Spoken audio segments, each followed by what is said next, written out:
Good afternoon. Today is Monday, the 21st of October, 2024, just after 1 o'clock. Welcome to UK Column News. I'm your host, Brian Gerrish. Delighted to have Diane Rasmussen McAdie with me in the studio. Welcome, Diane.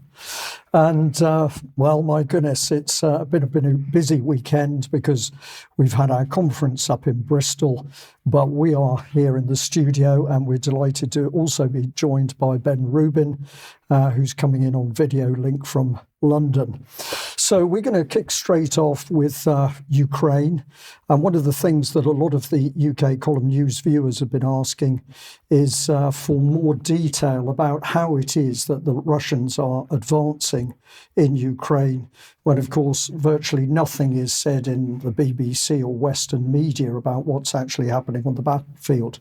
Now, I'm going to say, as I've said many times, that there are some really excellent people on social media who are analysing events in Russia. And I just want to show you this clip. And I'm going to talk through it because what we're going to see here is an animated map of Russian advances on just one section of the front. So let's get it started. And the key thing is to have a look bottom left. You can see the scale. A kilometre is about 2/3 the length of the word Ukraine. And so these are relatively small advances, but they've been happening every day, for every week, for every month that this war has gone on. And what you can actually see is how the Russians are steadily progressing. I've described this as a lava flow, and I think that's a pretty good description of it. But every inch of ground has to be fought over.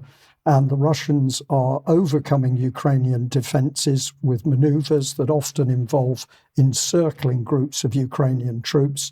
And this is how they're moving forward on the front lines. Now, of course, none of this is talked about in Western media, or wasn't until very recently at least, because the West doesn't want to admit that the Russians, despite all of the help from the US and NATO, the Russians are advancing in Ukraine, and that creeping advance will continue until Putin's special military operation is complete. It really is extraordinary, the success of the Russians on the ground, because they're fighting the Ukrainians backed by the full resources of the US and NATO. And as we can see, the movement on our screens at the moment, the advances continue. Each time the Ukrainians fall back, they take up weaker positions, and this means that they're even more vulnerable to casualties. If you can just pop me back on screen, Stephanie, please. So that gives you an indication. That was just one small section of the front, and that type of advance has been happening in many, many other sections of the front in Ukraine. And of course, the Western press, terrified to actually tell people in the West the truth. Billions going into Ukraine, but the Ukrainians are losing on the battlefield. Casualties horrific. Some Western channels are reporting that Ukraine has suffered up to 1.8 million casualties, dead and wounded. The Russians are claiming it's well over 800,000 casualties on the Ukrainian side, and that figure does not appear unrealistic. In contrast, of course, the West is only talking about Ukrainian casualties. Now, while the slaughter on the battlefield goes on, let's just have a look at what the Defence Secretary John Healey had to say to the nation. So we've just finished 3 days of intense defence diplomacy. First at NATO, now here at the G7. And as we head home, the hard work now begins, as we turn the talk into action. So I'm going to start and do 3 things. First, I'm going to continue to step up UK support for Ukraine with more military aid, more industrial production, and faster delivery of supplies. Second, I'm going to do even more with allies to help prevent escalation and pursue peace in the Middle East, and pushing all sides harder to stop fighting and de-escalate. Third, we must boost our defence industry, both to strengthen our security and to grow our economy. So I'm going to work at pace now to develop a new defence industrial strategy. and also sign new defence deals with allies for joint programmes that will bring new investment into the UK. Everyone here shares the same democratic values and faces the same global threats. So now we get down to work. Well, I'm going to say, in my opinion, another sickening video because, of course, he says that he's talking about peace. The next minute he's talking about giving Ukraine as much military support as the UK can possibly manage in order to keep the war and the fighting going.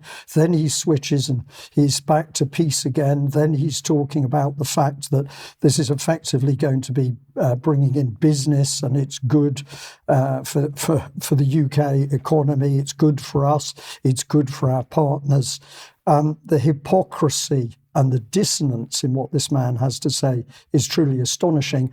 But we can be sure the one thing he isn't calling for is immediate peace and ceasefire in Ukraine. No, the war must go on until, as far as the European Union and NATO and the US are concerned, they have expanded right to the Russian borders. Clearly, from what's happening on the battlefield, as we've shown, that isn't going to happen. Now, against that backdrop, let's just bring you on to this, which is what the Ministry of Defence Twitter page has been reporting. So on the left, there is a map, none of the detail that I have just shown you on screen.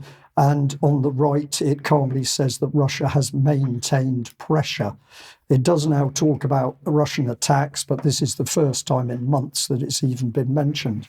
Now, I want to set this report against the backdrop of a key theme that was through the UK conference, The Future in Bristol, on Saturday, and that was that we can make direct comparisons between what is happening here in the UK today and what was happening in 1930s Germany.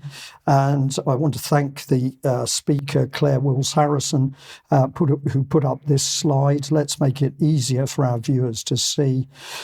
So what she was saying is you can compare what was happening in 1930s Germany to the UK today with suppression of any dissent against what our government is doing, the use of hate speech laws, the control of public discourse, and criminalisation of political discussion. And of course, this is happening more and more, that we're seeing people getting visits by the police simply because they've posted something on social media.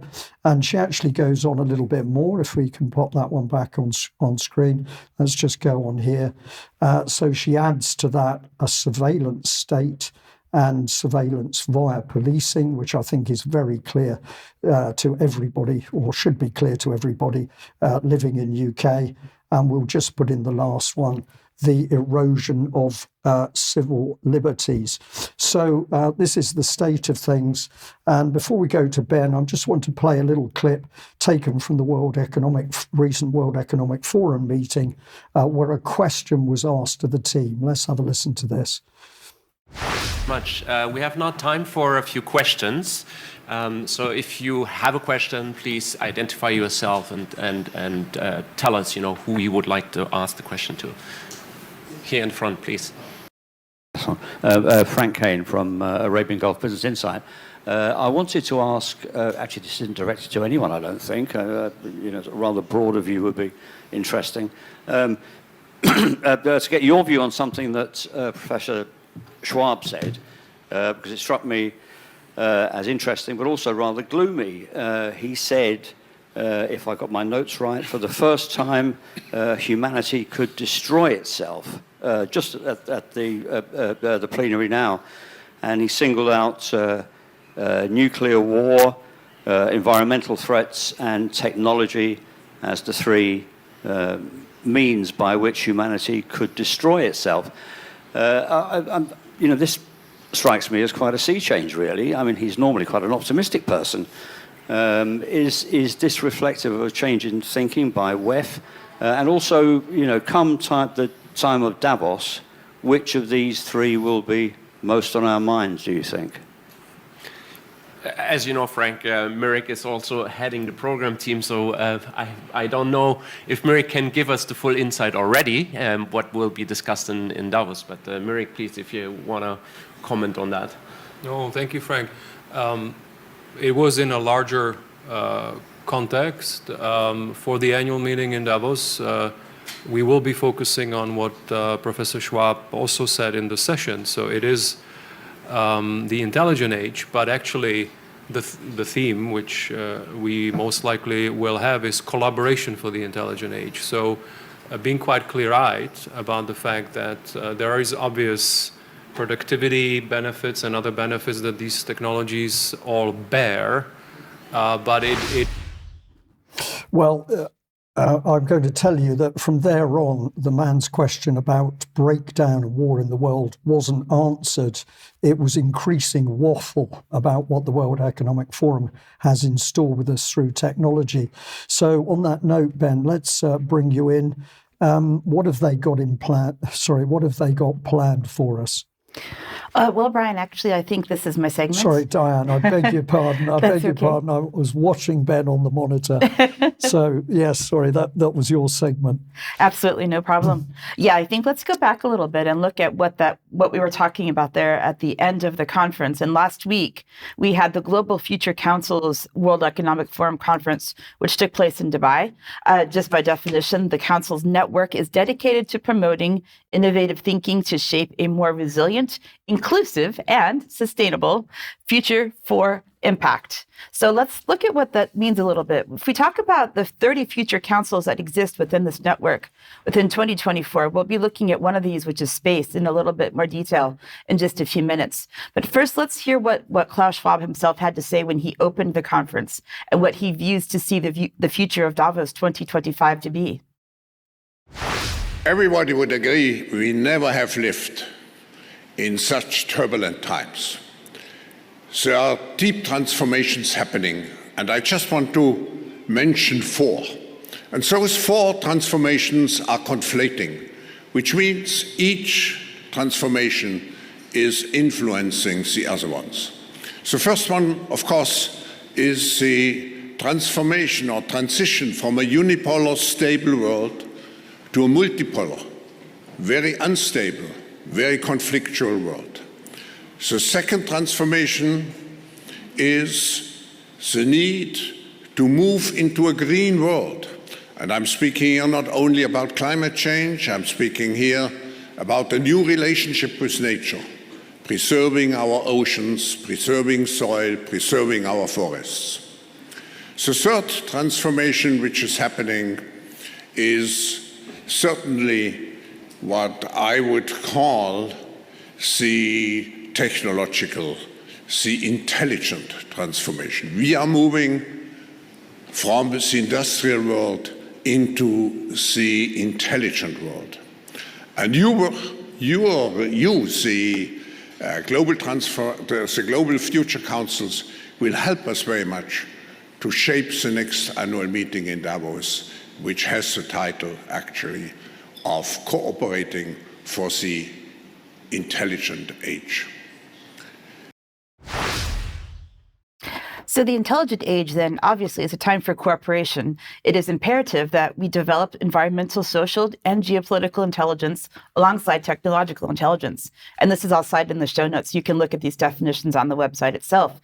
It talks about, in particular, about transforming how we live. Cities are becoming smarter. Sensors, AI becoming more important, from traffic flow to energy uses, and how smart homes and smart cities are going to revolutionize the way we live. So the intelligent age is far beyond technology alone. It is societal revolution, and this can either elevate or fracture humanity. And Professor Schwab is giving us the option of whether or not we choose to fracture or elevate, depending on what we do with it. And of course, the intelligent age can accelerate the progress of the Sustainable Development Goals. They're beginning to panic. If you look a little bit at all of this, they are panicking because we are behind schedule for Agenda 2030, it would seem. And they think the intelligent age has the option to increase and sort of escalate the progress to go faster. In particular, let's look at one example of how we're going to do this. This has to do with space exploration, which they feel is already creating new challenges. So the Council on the Future of Space is one of the global future councils within the network. As I said, there are 30 networks within this particular organization. It is looking at how these concepts position themselves in an already busy area of the lower Earth orbit. And how can international collaboration and public-private partnerships ensure sustainable and inclusive, there are those words again, development on Earth and space? Well, let's find out from the former head of UK Space. Let's see what she had to say on the World Economic Forum's YouTube channel. Scientists recognized that you could correlate when you were going to get an outbreak of that disease if you had a very high appreciation of water levels over a very, very wide view. And they also realized that the only way you could get that kind of perspective was from space.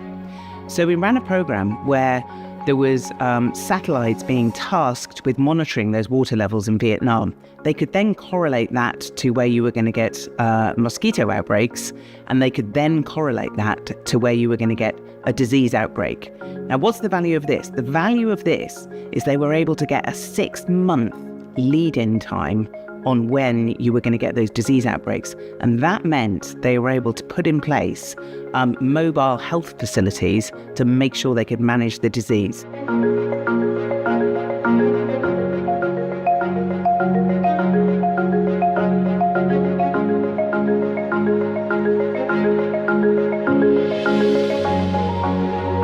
The space operating environment is getting we call it increasingly contested, increasingly congested. It's just busier, right?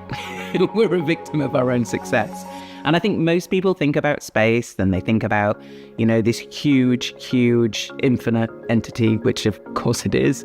But the bits we use of space are much more finite. So I often talk about them as like ring roads around major cities. The key ring road, the low Earth orbit, is becoming increasingly populated. Beautiful music, Diane, I had to comment. And that was just posted on Saturday when we were having a wonderful time in Bristol. This lady was posting about space and what comes next. And so, it's interesting that she mentioned mosquitoes. As we know, Debbie Effens is always saying to watch out for the mosquitoes. So let's see what the connection is going forward between mosquitoes and space. Should be very interesting. So in addition to all of these wonderful videos and documents, the WEF, in partnership with universities and other organizations, now has a space sustainability rating, which has been around for a couple of years. And it's basically a social credit for sustainability within organizations. It's based on the positive impact that we could have on sustainability in space. So we only have just so far, I believe, 3 partners that I have found of organizations that have agreed to sign up to this particular agenda of a social sustainability credit system is what I'm going to call it. And so there are only 3 rated organizations. And in addition to that, that didn't seem to go very well. So we now have a new option from 2022. That first one was from 2016. We now have the Space Sustainability Monitor, which is a concept paper, an entire document that you can read. The link is in the show notes if you're really interested in seeing about it. This has a list of international frameworks and best practices to ensure that outer space activities are safe and, of course, sustainable. And this is in line with the UN's guidelines for the long-term sustainability of outer space, activities of the Committee on the Peaceful Uses of Outer Space. So the UN, again, has a document which lines up perfectly with this WF plan. And Brian, it would seem that the globalists are not happy enough just to control the globe. They now want to control space as well. What do you think? Well, the problem is I wouldn't trust any of them. And with the inane music that accompanies the videos where they tell us about it, I'm increasingly worrying them. Are these people super intelligent? No. Are they better than the rest of us? No. Would I trust them to run Earth? No, let alone space. That's my view on it. Perhaps I'm being cynical. Now, I think that brings in Ben here. Is that right? We got to your section, Ben. You're calling me cynical, Brian. Anyway, we're going to continue. Hello, everyone. Hi, Brian. Hi, Diane. Hi, everyone watching at home. I hope you're all well. We are going to continue with a line of investigation that we were focusing on last week when I was talking about this gentleman, Daniel Sachs, and the top-level operations that he's running, briefing global leaders on how to divide and rule their populations in order to deliver this thing called radical centrism, which I think is authoritarianism. That's what we're talking about. Global authoritarianism, order out of chaos that Daniel Sachs and his colleagues have created in our societies. The way he's going to implement it, as I mentioned last week, is through this democracy flywheel, where they're going to connect with the people down in the right-hand side, who will vote in politicians, whose policies will be delivered by civil servants, all controlled by Daniel Sachs and his organizations. This is a naked global power grab. And now we're going to talk about the mechanics of the system with a particular focus on these two individuals. We have Robin Scott, who is co-founder and CEO of Apolitical, which is focused on civil servants, and Lisa Witter, who is co-founder and CEO of Apolitical Foundation, which focuses on politicians. Both of these ladies are World Economic Forum Young Global Leaders. And Robin Scott is also a Gates Cambridge Scholar. So she was funded through her education by Bill Gates. Now let's start focusing on Robin Scott. She runs Apolitical, as I mentioned, where public servants come to connect and learn about what? Climate innovation, cities, local government, digital data and AI, all of the World Economic Forum roadmap items and all of the stuff that the global public-private partnership is seeking to implement. They are extraordinarily influential. They're currently training 1 million civil servants worldwide with a grant from Google.org. They were given $5 million to deliver that piece of work. And they're also delivering what they call an AI campus, which is designed to embed artificial intelligence into governance structures, which was seed funded by Google, as well as the Rockefeller Foundation. Right now, this goes right to the very front line of UK government. They're partnering with the Cabinet Office. So we can see here in the bottom left-hand corner, the Cabinet Office is one of the partners listed on the website. So this goes right to the Office of the Prime Minister. And this is the same with Rishi Sunak and Boris Johnson as it is today with Keir Starmer, right? This is the power behind the scenes. This is how the global uniparty system is being rolled out, right? Now, interestingly, Robin Scott was at the World Economic Forum last week talking about intelligent economies. We can see here that she very much enjoyed sharing Apolitical's insights on emerging technologies and institutions of the future at the World Economic Forum's high-level dialogue on the age of intelligent economies. Right, so we can see here that the strategic perspective that Diane has just outlined, with intelligent economies being the new paradigm that we're going to move into, being rooted directly down into the very front line of the British government, right? She says there that the bottom line is we won't have intelligent economies unless these are supported by intelligent institutions which understand and adapt to the technologies of the future, right? This is right in the heart of the British state. Yeah, really important. That's Apolitical. We're now going to have a little look at Lisa Witter. On the right-hand side, who we can see is the co-founder and CEO of Apolitical Foundation. Just a quick pause on the name here, by the way, because I think this is an interesting point. I've spoken about it before, but I just want to reiterate this. I think they're playing with the words here. So apolitical, one word, means not political. But you can see that the A and the political are actually slightly different weighting. Right? So I actually think that is Apolitical, 2 words, foundation, for global governance, right? And that is the ambition for this organization being run by this woman, Lisa Witter, who describes herself as a global citizen, which is obviously not a thing. You can't be a global citizen. And one of her personal values and values of the organization is audacity. And she is certainly audacious. She is projecting power globally from London and Berlin to 170 countries worldwide. This comes from their own video materials, right? So we've got potentially 500,000 people on this platform. This is focused on new political leaders they want to bring into the system that are going to run the system on their behalf. And it's backed by a bunch of people. We spoke about Daniel Sachs last week, but there are a few others in the mix as well. So Bill and Melinda Gates Foundation, Sigrid Rousing, Open Societies, which is where Daniel Sachs would have directed the funding from. And also the WEF Young Global Leaders, right? So the Young Global Leaders program actually backs this organization. This is one of the mechanisms for delivering their strategy out into the world. All right, so we're going to have a little look at Lisa Witter just to see what she's been up to over the past couple of weeks, just to give you a sense of how these people operate and how they're projecting power internationally, right? And also, importantly, who's in her network. So the first event I'm going to talk about is this one, which was a BMW Foundation event for the Herbert Quant Responsible Leaders Innovation Forum. They were so responsible. You can see Witter there, centre left, with a bunch of ladies. This is a very, very female-dominated space, as I've spoken about previously. Before we get into what happened there, let's just have a quick look at Herbert Quant, for whom the event was named. And he was a member of the Nazi Party. He actually ran Nazi concentration camps, and then he bought BMW after the war using the money that he made from using slave labor in those camps, right? And that's something that the Quant family have never apologized for. You can see here from the New York Times, they are the heirs of Nazi fortunes and they aren't apologizing. This article from 2022.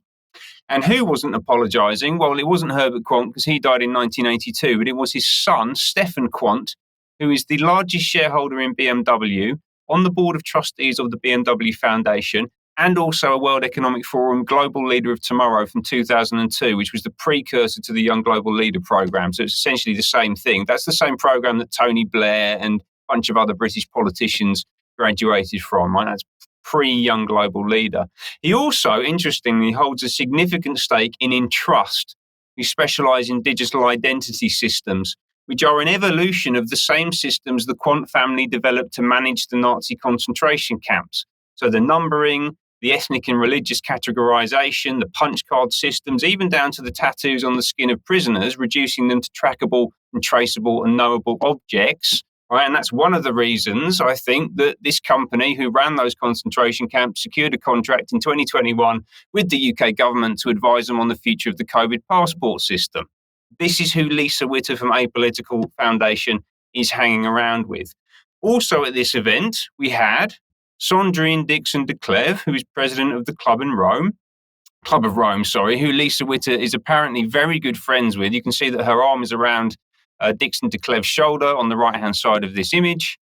Who else was there? And I'm just going to skim through this, right, because these networks are huge and complex, but I'm just going to pick out some ones that I think are particularly interesting. Who else was there? Yanis Varoufakis. So you can see his name on the screen on the left-hand side, which is the former finance minister of Greece, big-time left-wing political commentator, perfectly happy to hang around with these people. I think that tells you quite a bit about the modern left. And then Susan, just the interesting comment here from someone called Susan McPherson. Love that you are all together. It's a small world and it's getting smaller, right? So I think there's a tiny group of particularly high-powered women who are part of this global network of supposed kind and empathetic leaders who are going to be building this new global system of governance, right? And they're just bumping into each other on a constant basis on this international conference circuit. So that's the first event, the BMW event. The second, and this is, by the way, this is just 2 weeks worth of Lisa Witter's diary. This is how she lives. This is how she spends her time. The second event was in Berlin. And this was focused on One.org. This is the 20th anniversary of One.org, which is part of the World Health Summit. And you can see Witter crouching in the center there in the gold and black dress. And the event was held, as I said, in honor of, I've just jumped ahead slightly, of One.org. And also the guest of honor was this lady, Ndidi Okonkwo Nunweni. I hope I'm saying that correctly. And they were very excited to talk about Africa and our shared responsibility to this big, beautiful content, youth demographics, innovation, but also, let's be honest, critical minerals, remittances, political leadership, bond ratings, right? So a lot of this stuff gets positioned as kind and empathetic about helping the youth, but in reality, this is about exploitation and extraction. Now, who are One.org? Big global campaigning and lobbying group, co-founded by Bono in 2004. As I mentioned, Ndidi is on the board of directors. She's the president and CEO, alongside a bunch of other luminaries like Larry Summers, former US Treasury Secretary, Joe Farrell, who's the MD of Global Policy for the Bill and Melinda Gates Foundation, and Ndidi Okonkwo Nweneli is also trustee of the Rockefeller Foundation, right? This is the sort of level that we're talking about here, alongside failed politician Gordon Brown and also Paul Polman, who runs the B team that I've spoken about previously. And as I mentioned, all of these people, certainly the One.org people, were in Berlin for the World Health Summit, which was run under the theme of Building Trust for a Healthier World. and focusing on the critical need for innovative solutions and trust building in global health. Everyone was honoured to be there. And also Miss Munali from One.org had to simply had to drop in for a nightcap at Gold's House, which is the Freud Communications run international propaganda network for the delivery of the Sustainable Development Goals, who I also spoke about on the show last week. And when she was there, she was delighted, I'm sure, to be hanging around with Bill Gates. You can see them both standing next to each other, bang in the centre of the image. This was the week before Gates was in town in London, briefing Keir Starmer on what he needs Starmer to do. And I think this just gives you a great little glimpse into the people in the networks that are allowing people like Daniel Sachs in particular to project power globally in 170 plus countries and bring in this new system of governance. Thank you very much for that. I've been very interested to watch the comments in the chat box as you've gone through that section. And a couple of comments are on the basis that these people are just running talking shops, and no, they're not. This is the reason why UK Column is focusing. These are the people that are actually helping to create and implement global political policies and procedures. This is what is controlling the UK, the US, and other countries worldwide. And this is what real politics in the world is about. The BBC, of course, will never talk about this because they do not want the public to know who is really driving politics. We'll talk about this a little bit more in UK Column Extra today, but I think it's immensely important. UK Column is giving you the real news today in particular, and we're discussing the powerful lobbying groups and change agents that are driving global politics. Now, if our audience likes what we're doing, then please come on board and support us. And you can do this in a number of ways. You can make a donation, you can take out a monthly membership, or you can join us annually, or you can join us with a lifetime membership. All of these, of course, help us do what we're doing and expand, or you could make a purchase from our shop. And we are particularly interested in health matters. And with the support of Clive de Carle, we can offer you some of his products, which also helps the column itself. Now, I'm just going to move on. This we're always saying to you, do have a look at what's on the UK Column websites. There's many good articles, so do go on and search and also share material with people because this is why we create it, in order for it to be shared far and wide. And now tomorrow at 1 o'clock, we've got an interview going out, which is Debbie Evans interviewing Dr. Tek Hong, leader of the Alliance for Democracy and the Freedom Party. And a little statement here. It says, would you like fair, transparent and safe health system, one that's governed by kindness, fairness and honesty, and a political system to ensure patients are put first? Meet the political doctor whose one voice promises just that. So do join UK Column 1 o'clock tomorrow, and you can have a look at that interview. Now, we want to say a huge thank you to everybody who supported us at our UK Column on Location event at the Future Inn in Bristol on Saturday. Really wonderful day. The weather was superb, blue sky and sunshine, and we were sold out. The venue was absolutely packed for us, which was just wonderful. Many people had travelled incredibly long distances to be there. And by the time we finished, people were asking us when the next one was going to be and could we make it a 2-day event. We will see. But the first thing I want to say to our supporters and the attendees of that event was thank you so much, because it was wonderful for us. Now, there was a theme running through the event. Although this wasn't declared to the speakers, we allowed people to speak freely. But these are some of the key points that came up. You can't fight what you cannot see and you do not understand. And this is an area that the UK Column is constantly working to try and help viewers and listeners understand, interpret, analyse what's happening in the world. All of the speakers focused on this critical issue, that the battle at the moment is for our minds. And if people are feeling stressed and anxious and worried and they can't get a grip of what's really happening around them, then don't beat yourself up about it, because you are being attacked, because we have individuals that we are beginning to show you in our news reports who are working to control our minds every minute of every day. Now, what can we do about it? Many of the speakers were pushing this across, but effectively action conquers the fear. But there are other things as well. So preparation helps, training helps, understanding and research helps, teamwork and supporting people, and at the end of the day, laughter and staying fit and healthy is a very key point. And this was used as a big introduction to our speakers. And we just want to say to the audience, we had some really great speakers, and we'll tell you in a couple of minutes how you can still see those speakers in action. Now, a bit of good news here. This was sent to us by Peter G. And what he's pointing out is that there's been a win in a local traffic network area where the local authority realised that all that was happening was the traffic was being rerouted. So it looks like the scheme is going to be scrapped, and this sort of thing is now coming about more and more due to the action of local people. Let's have a little glimpse at some of the action in the conference itself, and I'm just going to start off with Dr. Malik, who opened the event as the first speaker. Really wonderful speaker. Let's just have a little listen to what he said. Well, imagine you're now standing back and you can see the whole timeline of humanity stretched out in front of you, all the centuries before you, all lined up.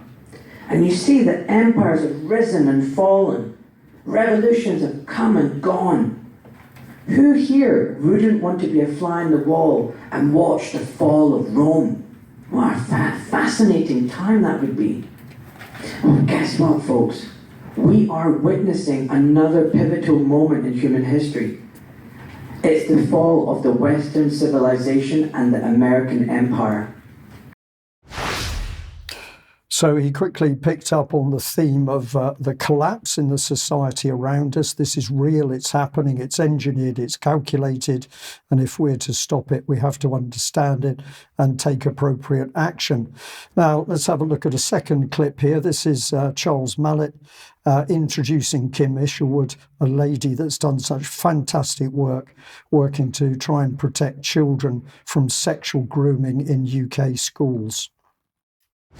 Without any further ado, we are pushed on time. Kim Isherwood, thank you very much for coming. You're very welcome.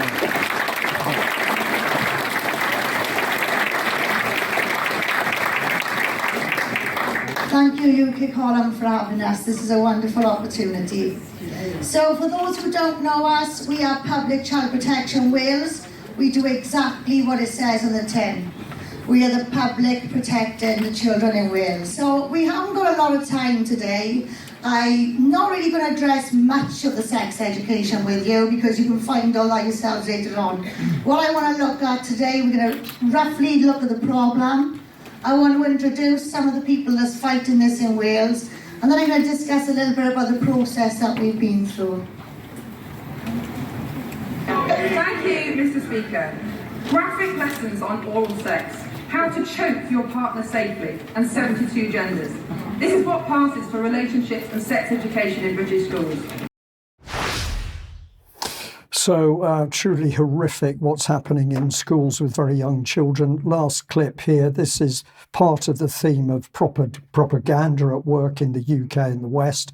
But this is the Media on Trial team talking about the power of the intelligence services when it comes to the media. This is David Miller speaking. But in the documents, the voluminous documents that we went through, what became apparent really to me was a really interesting thing, which was that this think tank was actually a front for military intelligence. The guy who ran it was an honorary colonel in military intelligence, a guy called Donnelly. And he and his former SAS sidekick, Dan Lafayette, were running this thing from the basement of this think tank in London, but that they had this other guy in there who was to put in as the chief operating officer of the think tank. And it took me a while to realise that what was going on here was that he was a serving MI6 officer, and that he'd been put in because MI6 don't really trust military intelligence, because it's an oxymoron, right? These military guys. And then I realised that that's what they do all the time. So dangerous times in UK where the media and the propaganda is formulated with the help of our very own intelligence services. Now, if you want to see the event speakers, you can still do that through live streaming. If you go to the UK Column website, look for this box. If you click on it, it'll take you through to this menu, and ultimately you can sign in. It's $25. That's just because of the system that we've used. That is under £20, but that will give you access to the full day speakers. And I encourage you to go and have a look, because it was truly excellent. And I'll just end this segment by saying that somebody in the chat box said, did I really hear that our children in school are being taught how to choke their partners in later life, that is? And the answer is yes, indeed, you did. That's how sick things have become in the UK. Ben, we'll bring you back again. You're on the subject of AI. Indeed. Diane said earlier that the World Economic Forum crowd seemed to be panicking, and I think they are panicking. And I think part of that is because they thought that AI was going to fix all their problems for them. Actually, you can see a lot of communication coming out of the consulting firms in particular, that they don't know how to deliver the SDGs. So maybe AI can come with some ideas, and it won't, but they can wreak havoc as they try to implement it. I'm going to start with a quick quote here from Frank Herbert, author of Dune. Once men turned their thinking over to machines in the hope that this would set them free, but that only permitted other men with machines to enslave them. I think you could actually say the same for women, to be honest with you, because as I said earlier, this is a very women-dominated space. And we're going to have a little look at what happened 2 weeks ago today at CogX Festival in London. And we'll start with a quick video.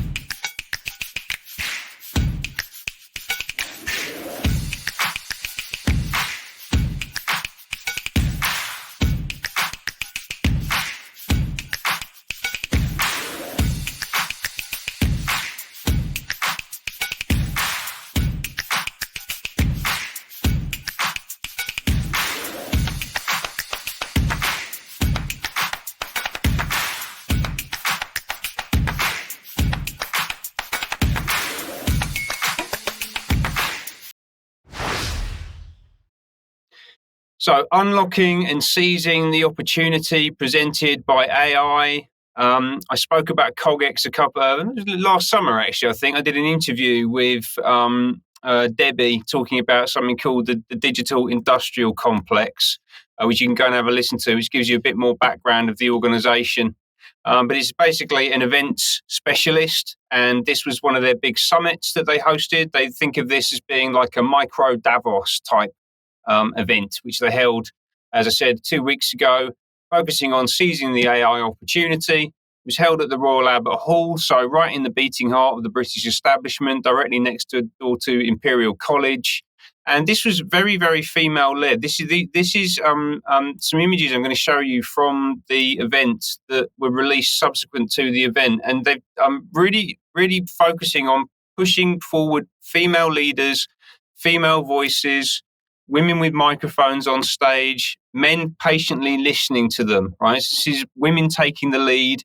And I see this as being rooted in intersectional feminism, right? Which is one of the components of the woke bit of woke fascism that I've spoken about previously.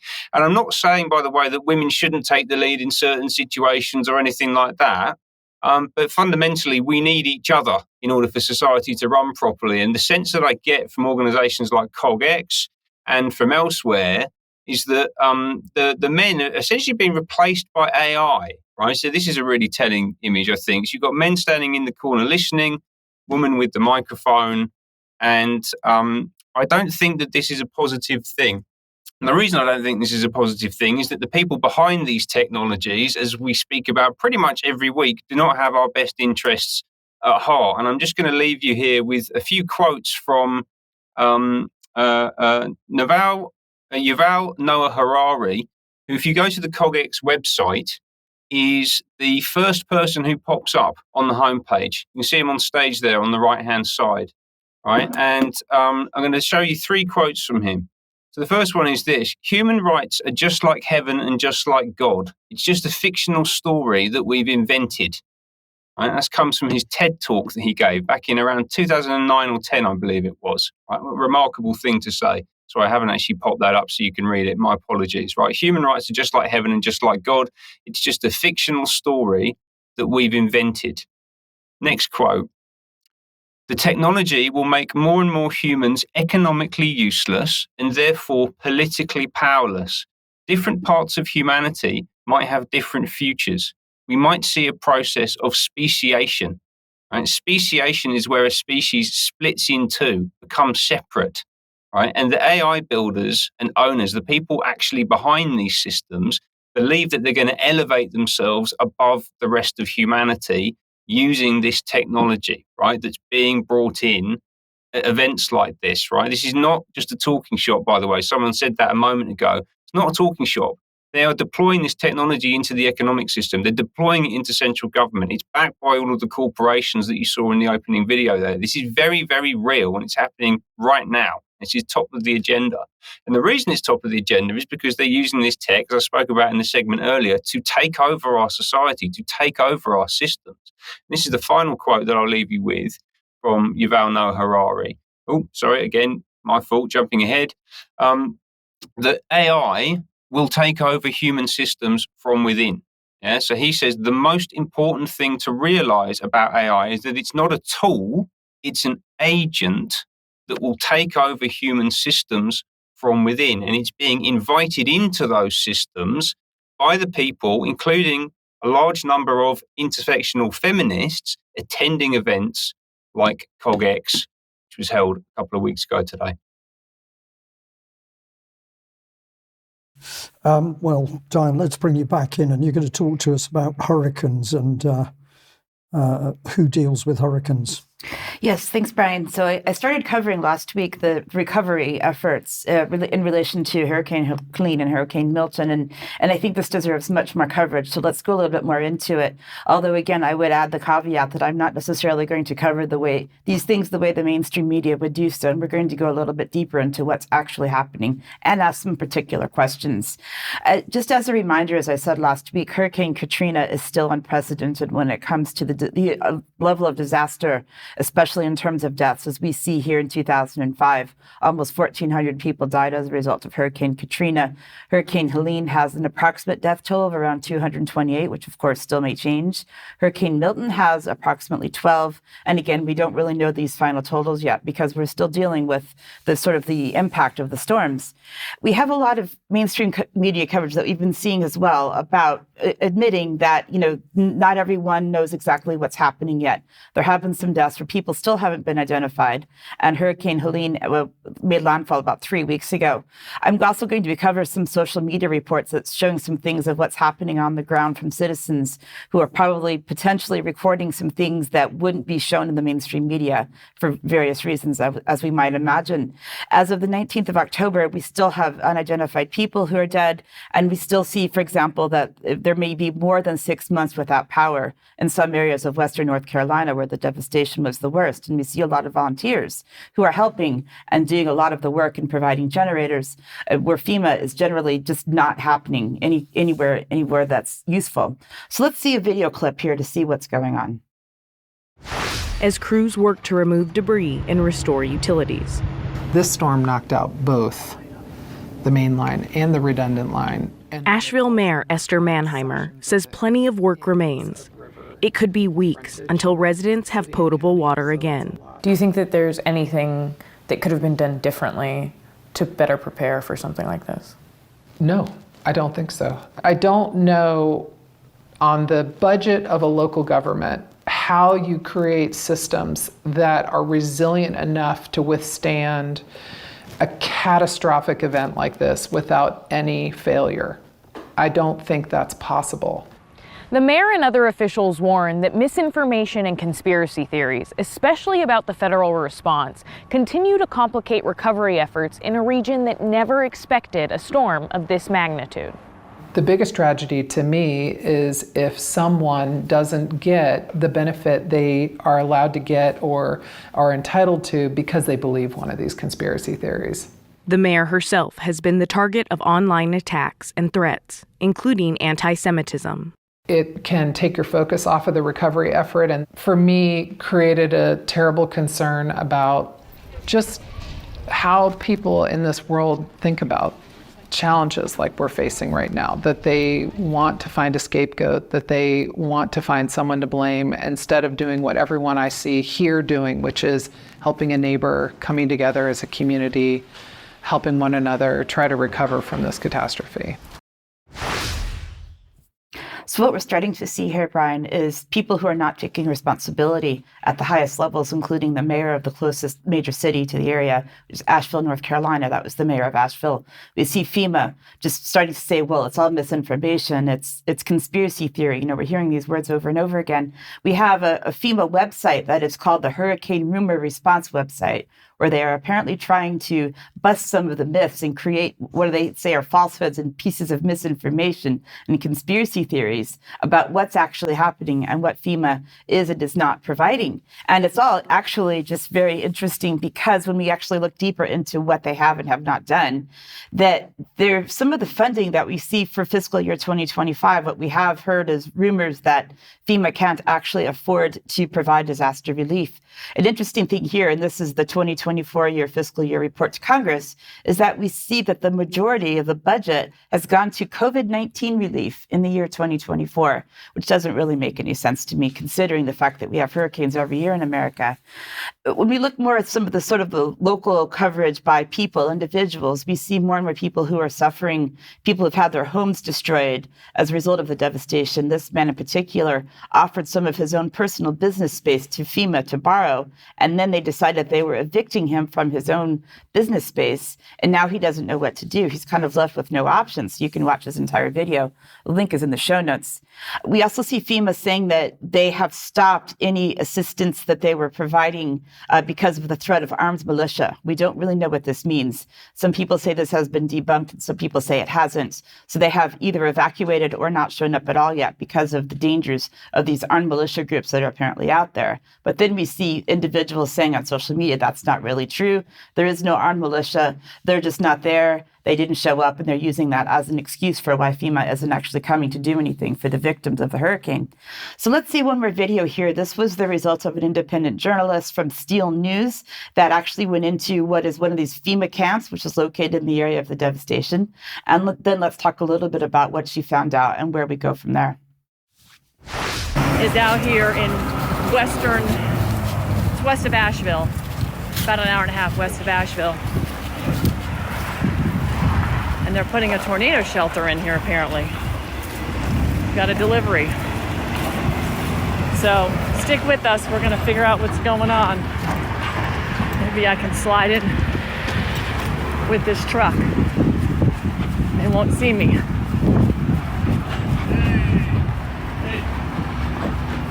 Hi. I'm Ann Vandersteel with Steel News. Okay. I'm live right now.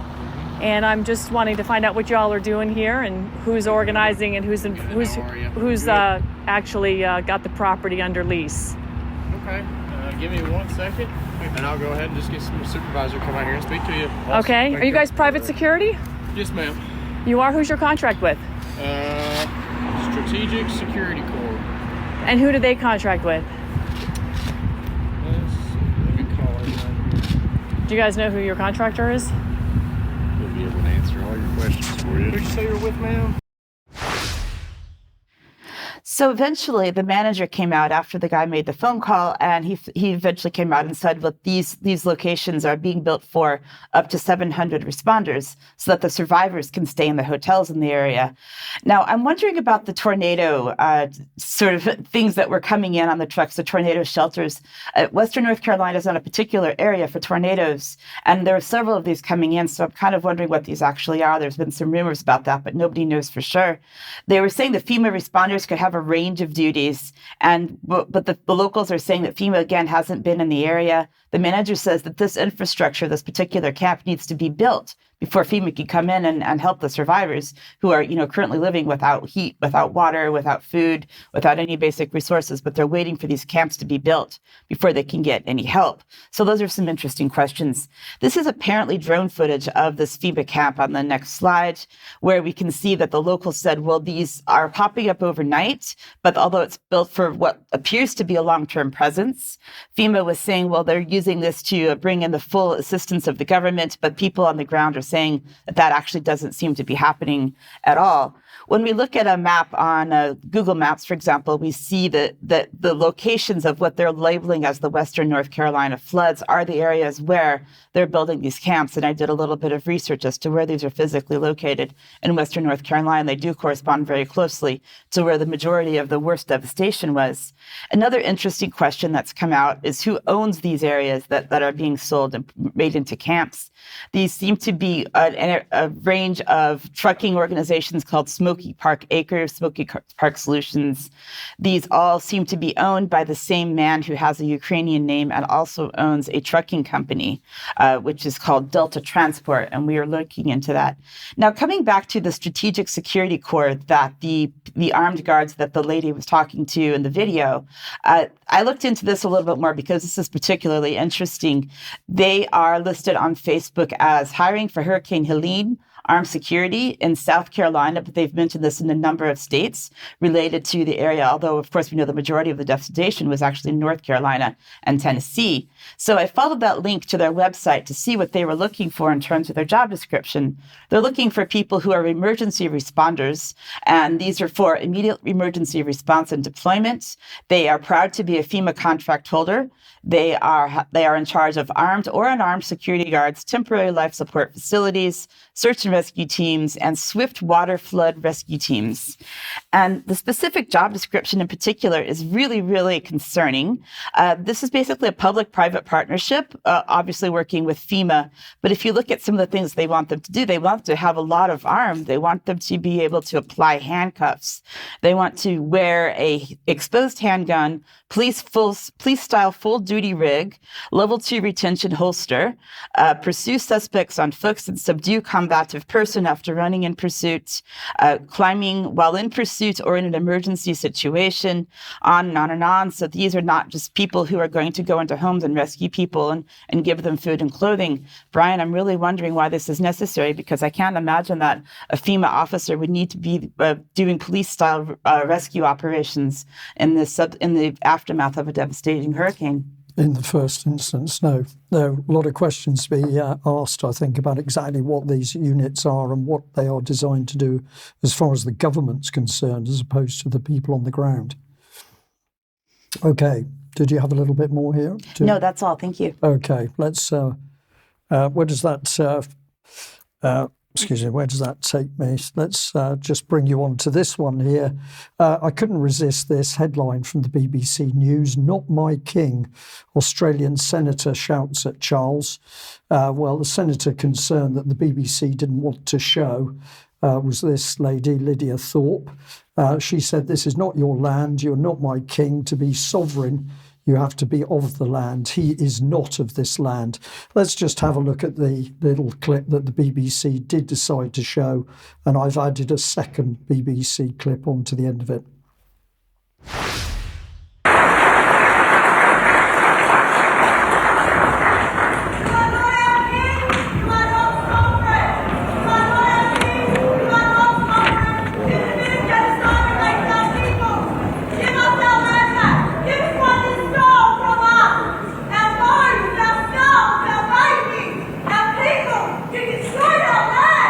Give us the trees! We want trees in this country! You want